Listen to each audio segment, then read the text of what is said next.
Okay, so we have been talking about multiplication of churches and now multiplication of leaders.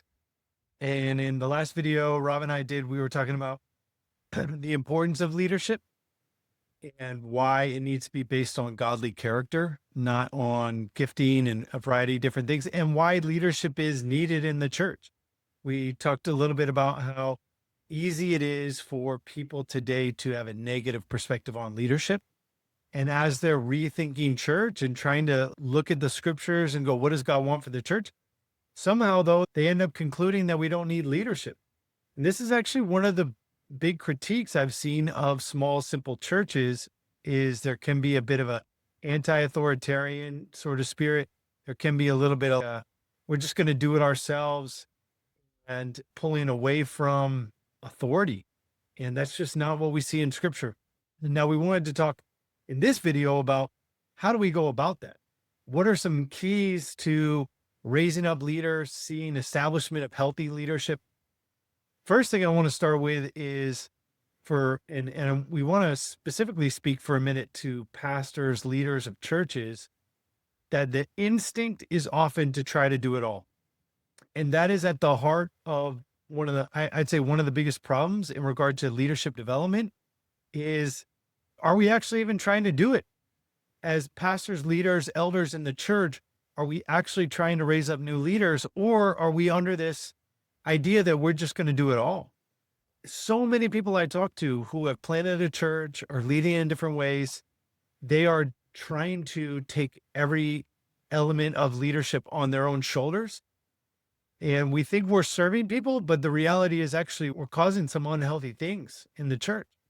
I think one thing that's really important to establish is we got to be able to say, like John the Baptist in John 1, verse 19, it says, and this is the testimony of John, when the Jews sent priests and Levites from Jerusalem to ask him, who are you?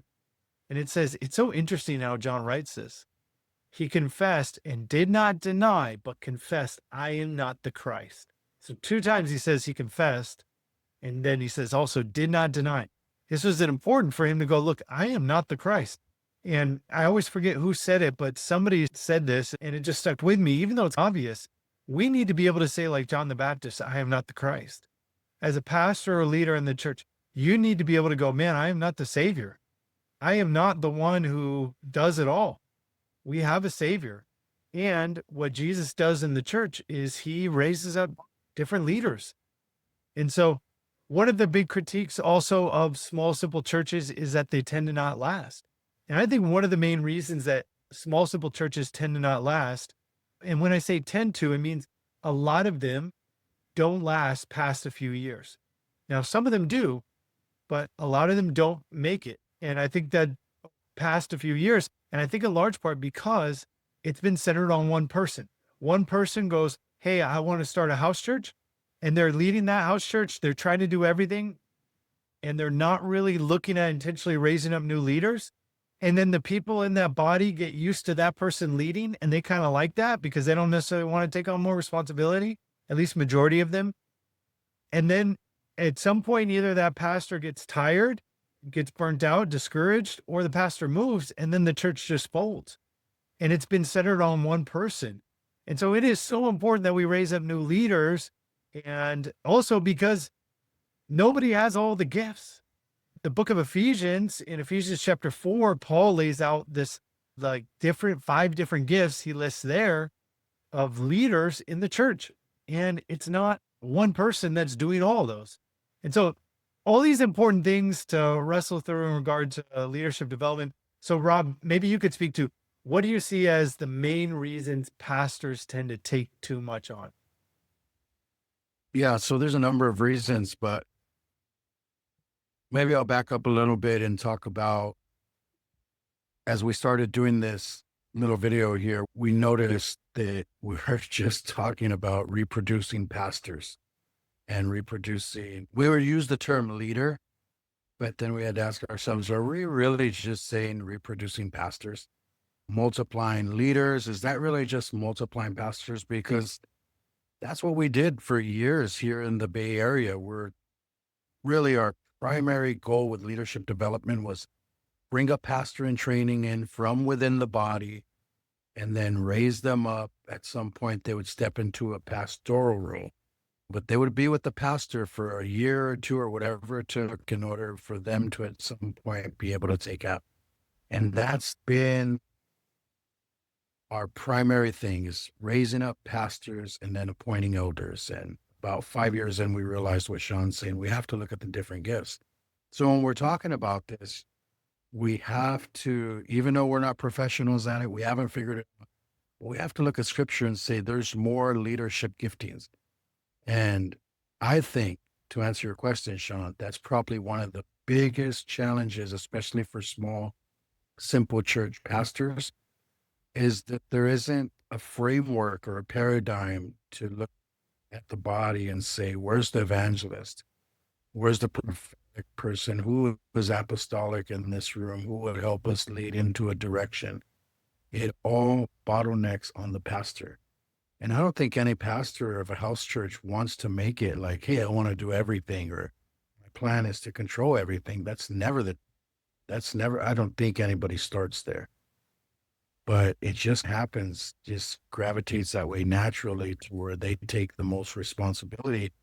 And at some point, they're burning out and they're only looking to multiply a pastor. They only want to raise up another pastor. But if we start thinking differently and saying the church should all be functioning together in accord and in harmony, where we grow to a maturity that belongs to Christ. So I would say that's probably one of the biggest challenges, really understanding and moving into the fivefold ministry in Ephesians 4. And I think pastors, to, besides the spiritual gift test, we're not trained to discern different leadership giftings in the body. We almost just want a successful gathering, like everybody showed up. All right, all 15 people were here. That's awesome. Everybody made it. There was no heresy that came out. It was a pretty good gathering. We loved on Jesus and worship. And so it's really good. I think that's beautiful, but also they don't know how to discern what different body parts of the body have that gift. And like with the gathering thing, I think that's another thing that really trips people up, is we think about what is a successful gathering, or what is excellence even. We've talked about this in other topics, right? Like we just want there to be a good gathering. And it's good. The scriptures say that everything we should do with excellence unto the Lord, right? Not to men. But what if God cared more about raising up other leaders? That's how parenting is, right? Like with my kids, I know it's not just to get them, my son who graduated from high school yesterday, that wasn't the goal, to get him to graduate from high school and enlist in the military or something. It was, the goal was that at some point, even before he leaves the house, he's able to take care of his siblings and he's trusted in. It's developing another parent, another leader. And that's the same with the church. It's not just about getting to the end, it's also about raising up other leaders. So when we think about success and excellence, if we put a little more emphasis as leaders, as pastors or elders or whatever it is, on raising up other leaders, I think that would be a helpful thing that would, and the last thing I would say, in my experience, when I'm trying to ask people to step into leadership or whatever, and they're just like, my life is so hard, I'm so busy, I can't. And then just all the problems come out, right, of their lives. And then we're just dealing with the hospital part of the church. And that's beautiful and good. And I think it's supposed to be that way, but not completely that way. So what happens is I start being afraid to ask people to step into a leadership role. I feel like I'm asking them to do something for me. And I remember my friend Daniel was talking about that. He's had this revelation where he was like, I've been having this mindset as if I'm asking people to do something for me in regards to the church, when it's not. It's unto the Lord. It's his body. It's his bride. And so that has to change. We have to stop being afraid of asking people to serve, because it's not for me. It may feel like it's for me because it lightened my load a little bit and people share the the responsibility of the church, but it's not for me. It is actually for the body. It is for Christ. And so shine away has been a tendency in my life, asking people not to lead. So those are three things I would say. I know I went long on that, but what is excellence? What is success? Asking people to lead and not being afraid, not shrinking back, and then not just looking for pastors, but identifying the other leadership giftings in the body. Those are the three things I would say. Yeah. Yeah. And as you were talking there at the end, I was thinking about at the end of John, it's always stuck out to me, or at least, especially the last few years, that interaction between Jesus and Peter, where he asked him 3 times, "Do you love me?" And as Peter responds, "Yes," Jesus' response is to tend his sheep, to tend his lambs, to care for his people. And what you're saying there, this is really important to lead in different ways in the body. And when we think about leadership in the church, so often we're thinking about helping with some part of the gathering, kind of like you were talking about earlier, so gathering centric. What we're talking about is like equipping the saints for the work of ministry, caring for God's people, seeing them develop, discipling others, helping others to share the gospel, like different ways that people express their gifts and leading in the body. And this is a call from Jesus.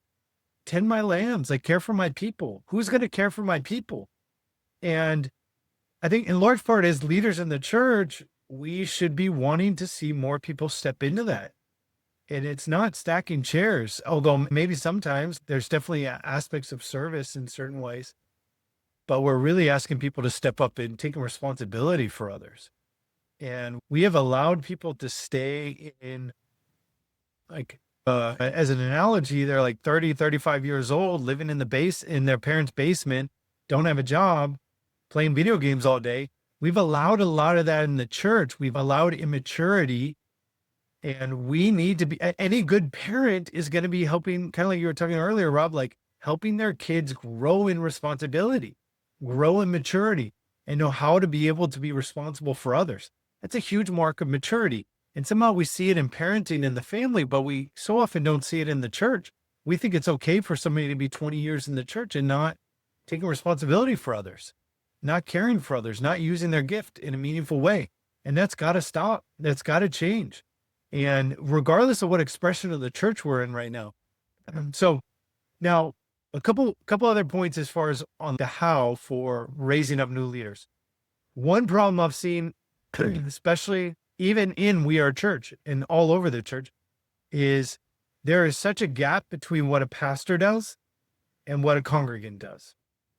And so as a congregant, you just kind of show up, you receive. If you show up, that's great. If you don't, this is normal patterns in the church. But then if you're a leader in the church, you have a ton of responsibility.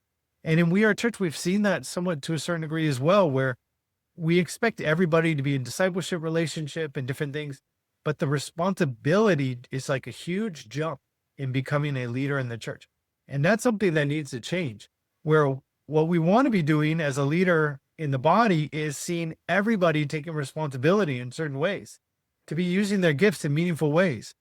Even for somebody who's newer to the body, who is not a leader or a pastor, but they understand I have a responsibility to contribute. There is something that, like, I have some ownership in, and so it's not all landing on one or two leaders. Again, that is the tendency, and we got to be so careful. And so oftentimes you come to somebody in the body who you haven't asked much of, and you ask them to be a leader, and it feels like such a huge leap. And that's a big part of the problem I've seen. So many people are nervous to take a step into leadership because it feels like they're going from 0 to 100, when we should have been slowly helping people step up into more and more. There's an acronym that we've heard that's really helpful. It's MAWL, MAWL. And the idea is around leadership development that first you want to model, you want to model what it looks like to lead. And so for people in the body who are very unfamiliar with leadership in the church, that hopefully they would be, if I'm the pastor there, they would be able to see in me some things that would be helpful, that I'm modeling what it looks like to shepherd in this body.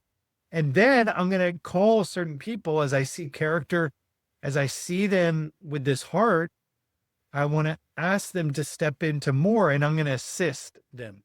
So that's the A, M-A, assist. So now I'm asking them to help Maybe it's, hey, could you lead communion? Hey, could you lead our time in the word today? Hey, could you lead this prayer night? Hey, could you lead our discipleship group this week? I'm going to ask them to lead that. And it's, hey, and I'll help you with that. Let's talk beforehand. Let's think about what are you going to share on. Hey, hey, if you ever aren't sure what to say as you're leading, you could just look at me and I'll jump in there. I'm going to assist you. And then MAW, watch. So now I'm going to be asking that person after that season of assisting them, I'm going to be asking them to lead, and I'll be there and I'll be watching. I'll be there to jump in if needed, but in general, I want that person leading, stepping into more, and then maybe we could talk later and I can give some feedback. And then MAWL, leave. So then that person has now gotten comfortable leading. They've felt like a prompting inside of themselves to be leading. They've seen it modeled, they've been assisted, they've had some coaching, and now they're good to go. Now, oftentimes in the church, what we do is we just do ML, right? It's, hey, I'm going to model this. You've been in the church for 3 years now. Hey, why don't you be a pastor? And you take this congregation. That's not a helpful way of approaching it. And so we need to like be walking with people through a process. Model, assist, watch, leave is a super helpful way of thinking about it. Okay. Rob, what are some other keys that you've seen to developing new leaders? Yeah, I like that acronym. It's something I use a lot too, but something that I've learned with that is I forget what step I'm in. And I can go from the model to assist. And then when I'm in the watch, somehow I end up back in the assist again.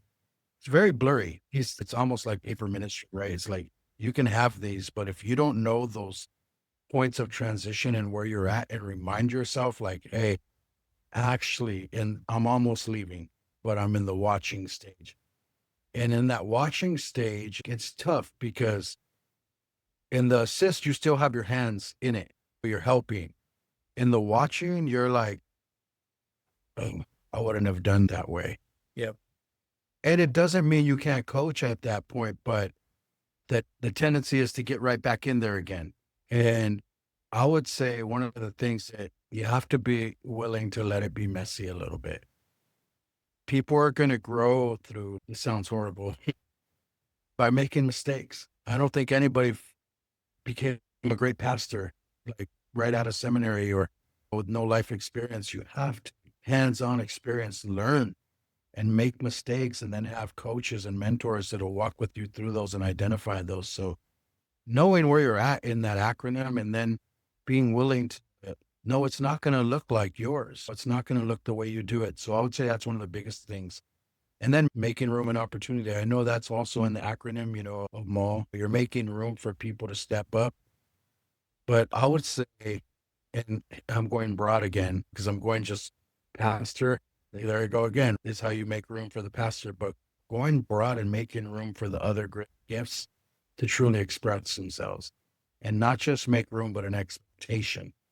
There is an expectation somehow you have to teach like the next pastor and even yourself that, all right, how will this gift bless us today? That's not mine. And so an expectation and making room, those are helpful things. And then with the pastoral raising up and leadership raising up positions of authority, I would say if you don't have a structure or a pipeline for leadership like development, you have to pray and think through that. Lord, what does that look like? Is it importing leaders? Is it raising up from within? But you have to have something. And then you also have to have, I call it like the on ramp and off ramp, because for years we just had the on ramp, just, hey, here's how we go from being in the body for a year or however long we get to know your character. Then we ask you to be a pastor in training. And then at some point we're like, man, you're ready now to be a pastor. We're going to multiply you. Then started going wrong. People's lives started blowing up and people started having babies and they were just too busy and they had a 50 an hour week job plus this and they were burning out. And I realized I don't have a off ramp. And so even when people fall, leaders fall, believe it or not. How does that work? What do I do with them? Or do I step them down? Can they be restored? And so we had to come up with that part as well and just pray through it, Lord, and looking up stuff, researching history and how people dealt with that, and then saying, gosh, Lord, this is what we feel like you're convicting us to do when somebody steps down. So what's that off ramp? And I would say that's a huge one, like on ramp, off ramp into leadership that's healthy and loving and cares more about the person than you do about a title or role that needs to be filled. Super important paradigm to work in. What is our care for these pastors, right? Or leaders as they get burnt or burned out or get hurt or something like that. That's really important. I would say the frame of thinking begin with the end in mind. This is going to go somewhere, and I want to be ready for when it goes either one of those two directions, which in our experience, we've seen a lot of people step down, horrible stuff, because we care about the health of leaders. We don't want somebody just leading because we need to have a house church multiply, but it's actually, we want healthy leaders that will multiply healthy churches. So also, those are a few things that I think about, like as far as structure and stuff like that, and things that are helpful. Yep. Yeah. And I think building off one of your points there, one of the things that we've seen in the Bay Area is, and I'm like going to be doubling down on my point earlier, over, I guess, 10 plus years now of We Are Church in the Bay Area, there have now been a lot of people who stepped in for leading in the church, pastoring, eldering for a couple of years, and then they want to step back, and then they have no interest in stepping back into that anymore. And there's like this, there's a tendency, and I think, again, it boils down to if the pastor or that one person that's the leader in the body, if there's one leader and everything's riding on that person, it is hard for that person to sustain that over the long haul. And so for anybody watching this who's in that position, you're like, no, not me. Like, it's fine. Like, I don't mind serving in that sort of way. There is going to come a tipping point. And maybe you're going to be able to like just keep going. But part of the problem too is it puts too much of a focus on one person. And so now people are looking at you to have all the answers to, I remember as a pastor in We Are Church in San Francisco, one of my closest friends there, he's more of an evangelist. He's from the community there. And he would ask me oftentimes, hey, what are we going to do for evangelism? And I'm like, bro, I think that question is supposed to be answered by you. You have that heart and you have a gifting, you have leadership qualities in yourself. I want to see you stepping up into that. But the tendency would be to look to me to do it. And my tendency might be to want to do it because I want to meet people's expectations. I want to be a good pastor. I want to have a good church. And so I feel like I'm supposed to perform, and I have to throw that off and go, no, I need to allow other people to raise up. I need to look to others. I need to recognize my own limitations. This is really important for pastors, and it goes against the grain of our pride. Just before we were shooting this video, I was praying with Rob about, God, please hold us back from these like Pharisaical tendencies I can see in my own life where we want to be highly esteemed. We want to be looked at, and because of that, we want to, in some ways, perform. We want to try to please people. And man, we have to throw that off. And when we get out of the business of pleasing people, it makes it a lot easier to go, okay, you know what? Actually, I'm not going to try to do everything. I don't think that's actually what Christ has called me to do. I start to understand how Christ has gifted me and how he's wired me. And I think what he has assigned me to do. And I see other people in the body who they might, at least some of them, prefer to hang back and not step in, and it might be a little bit of an uncomfortable conversation to ask them up into more. I don't know how they're going to respond. Maybe they won't like me after all these things that are silly, but we need to be willing to call people up. Jesus was not afraid to call people up. He wasn't afraid to call people to commitment. And that's a large part of what we need to get used to doing as a lead. One of the hardest conversations I've had, hard in the sense it didn't go very well, was meeting with the pastors. And maybe that's dramatic saying one of the hardest conversations ever. But I remember as meeting with the pastors in San Francisco and challenging them, hey, I want everybody to develop leadership teams in your church. Like, you can't be solo leading anymore. But it's just so hard. It was tough for many of them to have those conversations, call people up. And we need to recognize that this is really important for our leadership in the church to not be doing it alone. And when you're doing it alone, then any critique of the church, any shortcoming in the church feels personal. And I don't know, there's just a lot of pitfalls with this. All right, back to you, Rob. What are some things, can you speak into some just practical rhythms of training we've had in the Bay Area? Training, like I said earlier, our trainings for the first maybe 5 years or even longer, it was just basically pastoral training. So pastor and training, not a pastor, but somebody that's willing to be trained to be a pastor. And then pastors and then elders all in the room every Sunday morning.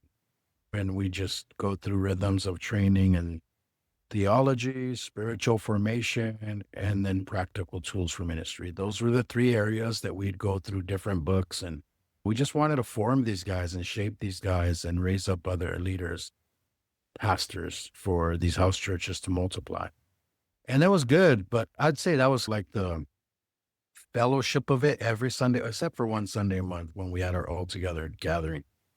We get together and pray together and take communion sometimes. And one of the leaders would leave that time. It just shared leadership in that room with the eldership in the room covering. It was a sweet time, but we realized that we needed to invite other gifts, especially leadership gifts, into the room. And so now our trainings are leadership training where there's actually evangelists that will probably never pastor because their gift is to be an evangelist. And there's prophetic people in the room. There's just people with deacons in the room. And every Sunday we do that again. Gosh, it's beautiful.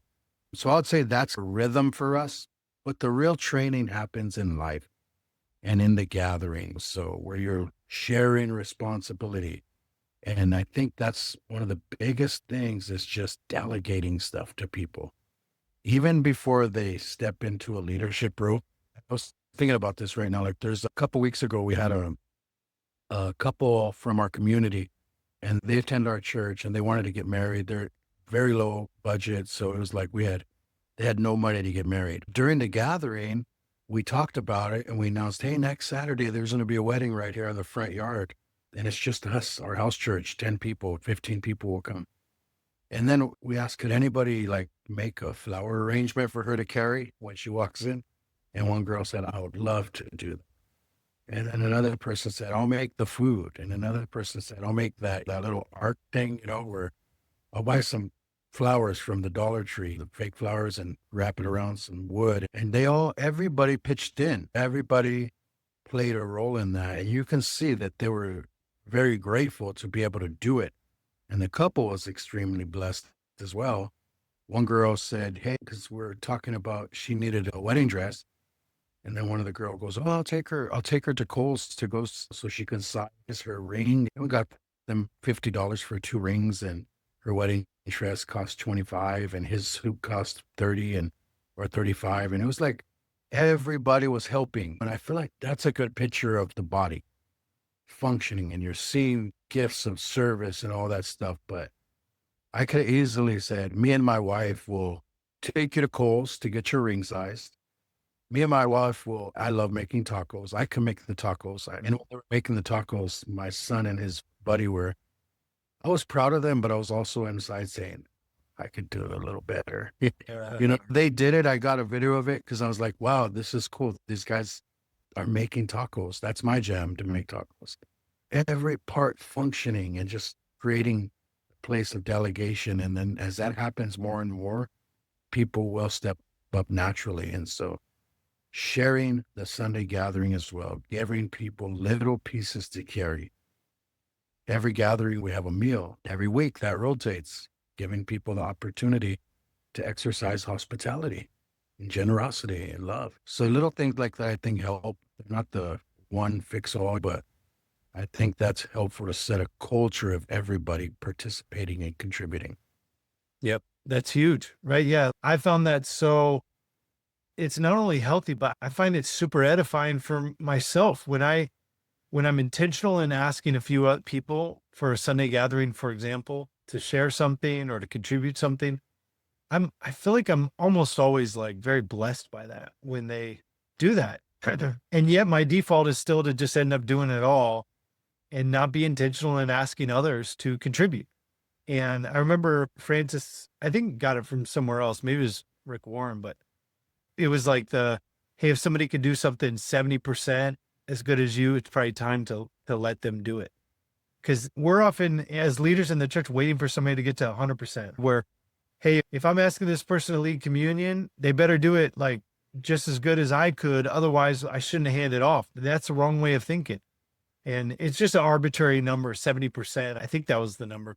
We have to give people room, like Rob talked about earlier, to step into things more, to have opportunity. And we don't realize how our presence and our leadership can sometimes intimidate others. We have to be willing to step back. We have to be willing to release. We have to incorporate people in. We have to invite them in. You have to be intentional in this. Really encourage leaders to be thinking intentionally about that. I have to encourage myself because I tend to forget it. I tend to just take things on. And maybe my last point to close would be the importance of appointing elders. This is really important. So I was sent to Cleveland as an elder from We Are Church to plant. And my goal, my hope is that within a year, there'll be another elder or two. I don't know if it's a year or 2 years or what, but I really want to see multiple elders. I want to see a plurality of elders. I see the healthiness of that. I see the significance of a strong elder group. And for us, elders, it's not like a board that handles finances. These are the spiritual overseers for the body. And so I think it's important for everybody to be thinking about in your local church for as leaders, how are we raising up new elders? And for us, in at least my context back in the Bay Area, how we raise up elders is by calling people up to lead and seeing them lead faithfully. And if they're leading faithfully with high character, you see them go through conflict, you see them go through different challenges, and they handle it in a Christ-like way, not perfectly, but they're showing character, they're showing humility, they're showing love for the Lord and love for people. They're being a faithful shepherd in the middle of challenges. Over time, elders, like elders, you discern, and the Holy Spirit reveals it too. But we don't want to rush it, but we also have to have it be a goal that we are trying to see a plurality of elders. We don't want it to be raised just centered on one person. We don't want to approach it. We've chosen to not do the senior pastor type model. Now, that's a knock on anybody that has done it that way. We don't think that's necessarily wrong, but we want to see a plurality of leadership. Yes, there's room for the first among equals or somebody kind of taking a little bit more of the lead, but we want an accountability amongst the elders. And we believe there's a strength there. And my encouragement would be, again, we want to raise up new leaders. We want to call everybody up into responsibility. And ultimately, we, at the end of the day, too, want to see strong elders. Like the strength of the elders are going to really help sustain the church long term.